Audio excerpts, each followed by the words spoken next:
Hi, it's Chuck from Osprey, and in today's video, as sort of a follow-up to the utilizing customers and Osprey point of sale video, we're going to look at configuration required to utilize customers and Osprey point of sale.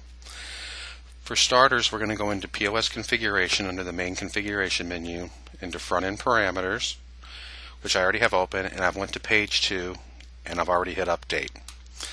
The parameters that are relevant to customer information in Unify are pre-sale customer lookup, if that's how you want to do things.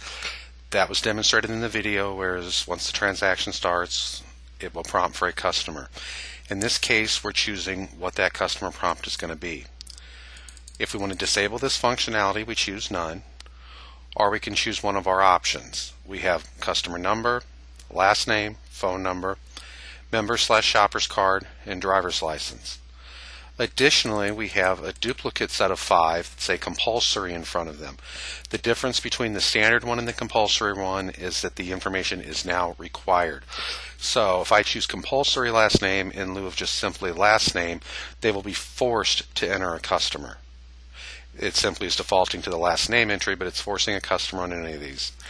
There's one other additional lookup called only member card that is generally utilized in conjunction with payroll deduction. Please review the Osprey point of sale manual for more information on that. In my case, I'm going to leave it at last name. The second option here is this identify customer lookup method. That was also demonstrated in the other video, and that's when there's a function key placed on the keyboard that says identify customer and allows for a customer to be assigned mid-transaction.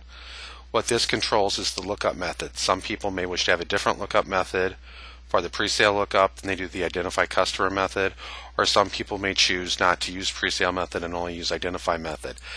The difference being is there is not a compulsory option here, as we're in the middle of a transaction, so we're not going to force them to enter a customer.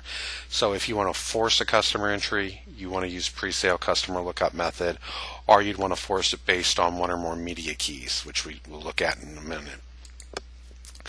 Now, from our sample database, we also support membership programs and salon program options.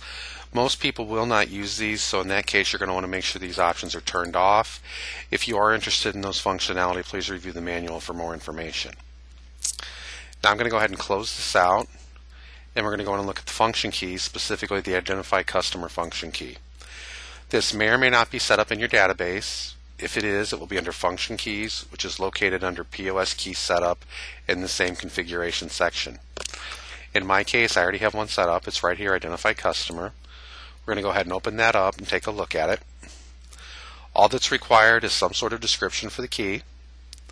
The function type is identify customer, which is towards the bottom of the list here. And then a keyboard location. In my case, I have it set for F30. You can set it wherever you would like. It can be on a direct key, such as C for customer. It can be on one of the function keys, so it will appear on the touch screen. If it's on the screen, you're going to want to go into the button designer and make sure the key is configured as you want it.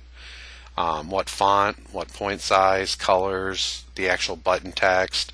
And in my case, I have a double wide key because most of the keys on my particular system here are set as double wide. If I wanted to set it as single wide, I would change it. Once I'm happy, I'll hit close, and that would assign it to the keyboard. So it would be usable by the cashier. Lastly, what I want to touch on are, for example, a media key function.